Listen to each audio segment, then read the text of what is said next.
आज हम लोग आयुर्वेदिक मेडिकल ऑफिसर की भर्ती जो हरियाणा लोक सेवा आयोग करवाता है उसमें घोटाला उजागर करने के लिए एकत्रित हुए थे। हरियाणा में भर्ती बेचो गैंग बहुत एक्टिव है। यहाँ बड़ी अधिकारी लेवल की भर्तियाँ बेची जा रही हैं। ये हम इसलिए कह पा रहे हैं क्योंकि यूनिवर्सिटी के टॉपर्स, कॉलेज के टॉपर्स, गोल्ड मेडलिस्ट, BHU से कोई PhD कर रही है, कोई CB-PAC से PG कर रही है, कोई IIT दिल्ली से PhD कर चुकी हैं। ऐसे ऐसे बच्चे इन्होंने फेल कर दिए हैं। जो प्रोफेसर्स हैं जो पढ़ा रहे हैं, ऐसे ऐसे बच्चे फेल हो चुके हैं।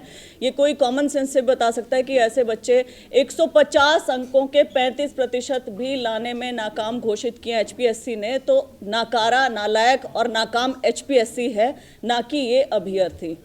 दूसरा यहाँ पर जो महत्वपूर्ण चीज़ है वो ये है कि हर बार हरियाणा के बच्चों को हाशिए पर क्यों धकेला जा रहा है। हरियाणा के बच्चों को उन्हीं के राज्य में प्राथमिकता क्यों नहीं मिल रही है, क्योंकि इसके पहले पेपर में जो स्क्रीनिंग टेस्ट था उसमें एक भी सवाल हरियाणा GK से नहीं पूछा गया था।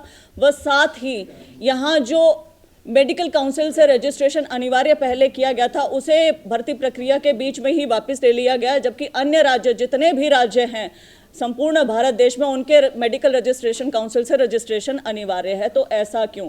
और साथ ही बहुत महत्वपूर्ण सवाल ये भी खड़ा होता है कि इसमें रिजर्वेशन के नियमों का उल्लंघन किया गया। रिजर्व्ड कैटेगरीज में जितने बच्चे आते हैं उनके लिए भी सेम ही मापदंड थे पहले और दूसरे पेपर में जो बाकी जनरल कैटेगरी के लिए थे। तो यह भी एक इम्पॉर्टेंट बिंदु है। चौथा, RTI में ये एक केस का हवाला देते हैं, अंगेश कुमार के केस का हवाला, जिससे इन्हें आंसर कॉपी ना दिखानी पड़े, जो कि झूठ है। ये गुमराह कर रहे हैं बच्चों को और इनके ऊपर, इसके HPSC के अधिकारियों के ऊपर इसके लिए सख्त से सख्त कार्रवाई होनी चाहिए। वह अंतिम पॉइंट कि 15 दिनों के भीतर 2833 आंसर कॉपीज यानी कि 189 कॉपीज इन अ डे कैसे एक एग्जामिनर ने चेक कर ली। तो ये एक इम्पॉर्टेंट इशू है। इसके लिए हम हरियाणा सरकार और HPSC को दोषी मानते हैं, क्योंकि ये बच्चे CM साहब से मिले हैं। CM साहब ने इन्हें आश्वासन भी दिया कि वो कार्यवाही करेंगे, लेकिन उन्होंने कोई कार्यवाही नहीं की। इनफैक्ट इंटरव्यू का शेड्यूल जारी कर दिया गया कार्यवाही के नाम पर।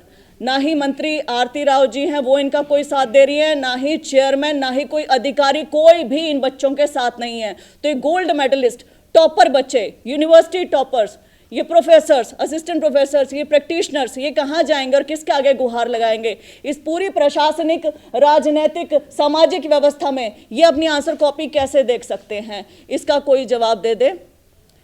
ये पूरा मामला था और हम इस मामले में राष्ट्रपति जी से, राज्यपाल जी के माध्यम से CBI जांच की मांग करते हैं। वह सिटिंग जज जो उच्च न्यायालय के हैं उनके अंडर कोई कमेटी बन के वो जांच हो जाए तो उसकी मांग करते हैं। ये भर्ती जो तमाम स्टूडेंट हैं, ये इस तरीके से क्या इसी फील्ड के अंदर जो है डॉक्टर्स? जी, ये सभी डॉक्टर्स की भर्ती AMO भर्ती संख्या 16/2024 पिछले साल ही निकली थी। ये 12 साल बाद भर्ती निकली है और 805 पदों पर ये भर्ती थी।